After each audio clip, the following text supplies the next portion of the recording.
We didn't always think that we had to earn love.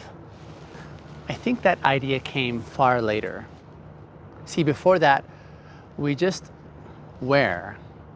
We were loud, we were playful, we were needy, we were expressive, we were chaotic and honest, and we just existed, and our worth was as natural as breathing.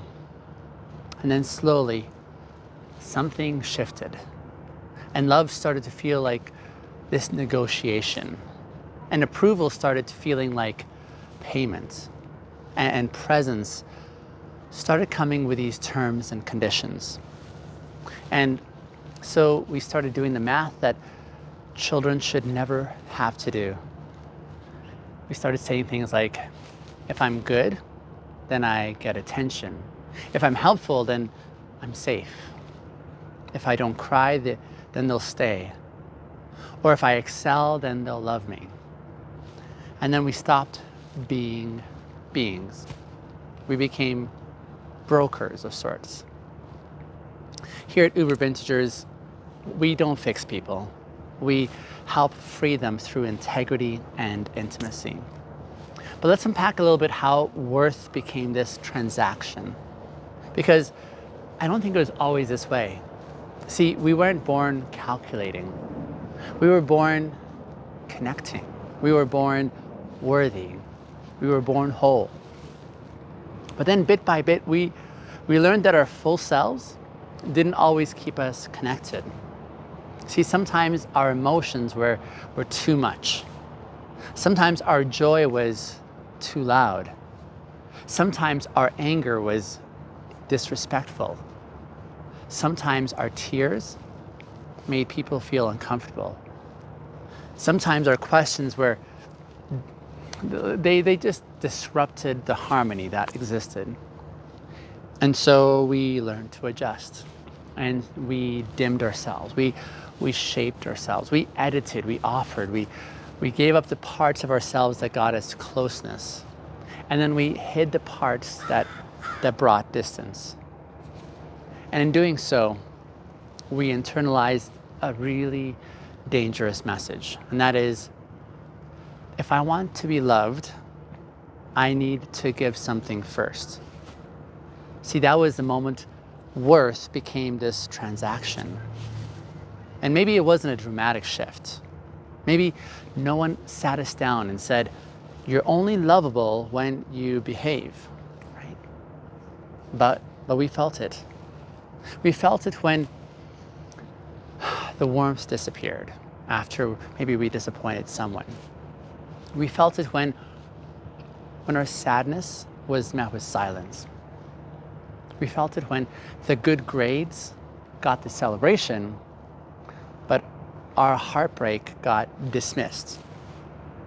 And I think we felt it when connection always seemed to cost us something. And so we began to negotiate, not with words, but with behavior. We traded vulnerability for safety, and we traded honesty for approval. And we traded authenticity for harmony. We traded our too muchness for access. And we traded joy for control. We traded boundaries for belonging. And then eventually we forgot that there was another way. And we stopped asking, what do I need?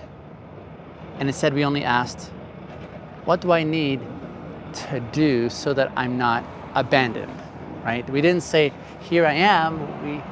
We instead said, is this version of me okay? Especially with you. We didn't say, this is what I feel. We learned instead to say, what do you need of me right now so that you could feel right? See, that's what happens, I think, when worth becomes this kind of currency. We stop living and we start performing just so that we can stay connected. And that would be hard enough. But the world we live in reinforces this dynamic everywhere we're in, doesn't it? We live in this culture that prizes usefulness over our humanity. and religious spaces that confuse obedience with value.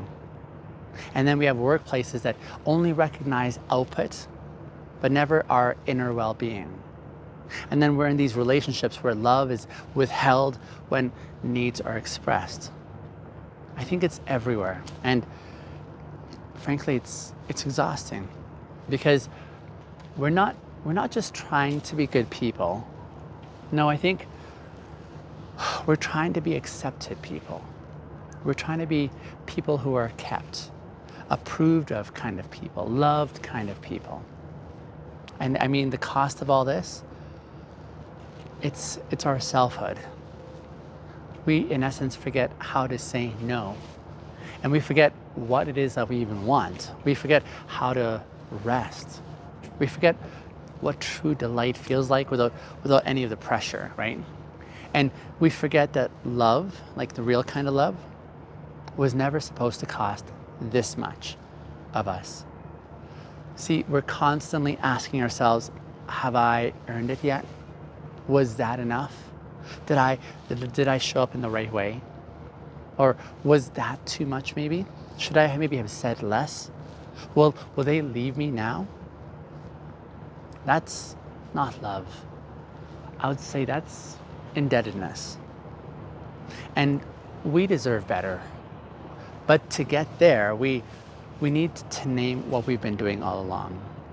We need to say things out loud like, I've been trying to buy my worth, and I've been negotiating to be seen. Moreover, I've been working to earn something that should have been given freely in the first place. See, that saying those things doesn't make us weak. It makes us survivors. Because for many of us, this strategy was the only way that we knew how to stay close to the people who didn't know how to love us unconditionally. And so we gave, and we overfunctioned, and we tolerated, and we shrank, and we stayed, and we told ourselves we were strong, right? But strength without freedom is just captivity with an armor on. So what now? What do we do once we realize how transactional our view of worth has become? Well, we begin by noticing the negotiations that we've been in. We notice when we're about to over-explain so we don't lose someone.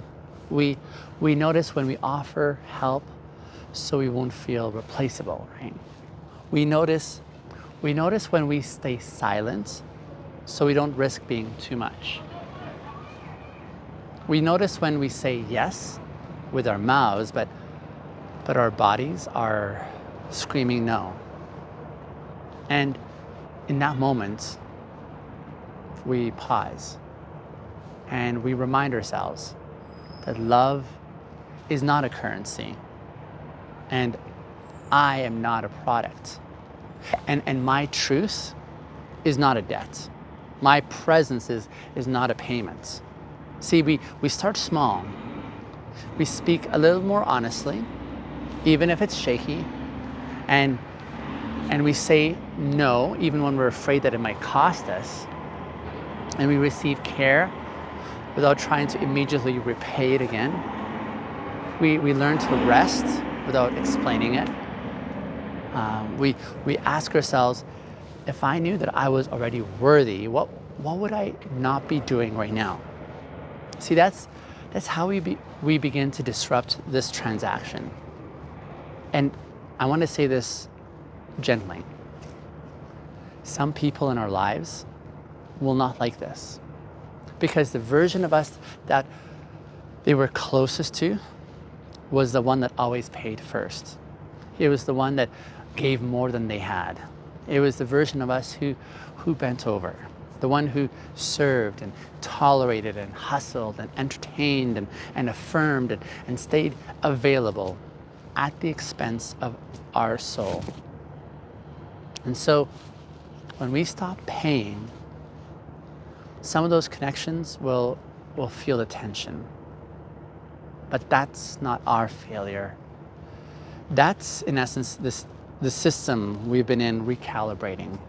That's our nervous system learning that closeness does not have to mean compromise. That's our bodies realizing that the price was too high and that we were never supposed to foot the bill alone. See, this is what reclaiming our worth looks like. It's not loud. It's not performative. And it's not really even a mic drop moment. It's far more quiet. It's in how we breathe deeper in our own skin. It's in how we choose not to explain ourselves this time. It's in how we say, actually, I don't owe you that version of me anymore, with confidence. It's in how we soften into rest, even when no one is watching. It's in how we start building connections where nothing has to be traded to feel safe. It's where we can just be, where our needs don't threaten the relationship, and where our love isn't tied to any labor, and where our value is never up for debate. Because that version of connection, that's, I think, what we deserved all along. See, we are not commodities. We are not investments. We're not emotional banks or vending machines or transaction points. None of those things. What we are is we are people, human beings, not human doings, right? And every time that we show up without negotiating our presence, every time that we bring our full self without checking the emotional price tag that was being asked, it's then that we started to dismantle the lie that made us forget who we are. Our worth is not something that we trade. It's something that we trust. Even when it's hard, even when it's unfamiliar, even when it costs us the approval of those who only knew how to love us at the halfway point. Because halfway love is a contract. And we're done signing contracts, especially those contracts that cost us ourselves. In tomorrow's episode, I want to take this even deeper. See, in that episode, we'll be naming the voices that we've internalized, the ones that told us that we were too much, the ones that told us we were too complicated or too needy or too small. And we'll look at where these voices came from and why we still believe them so compellingly. But for now, let's maybe start seeing our worth not as something that we purchase, but as something that we remember. See, we were always enough. I think we just forgot.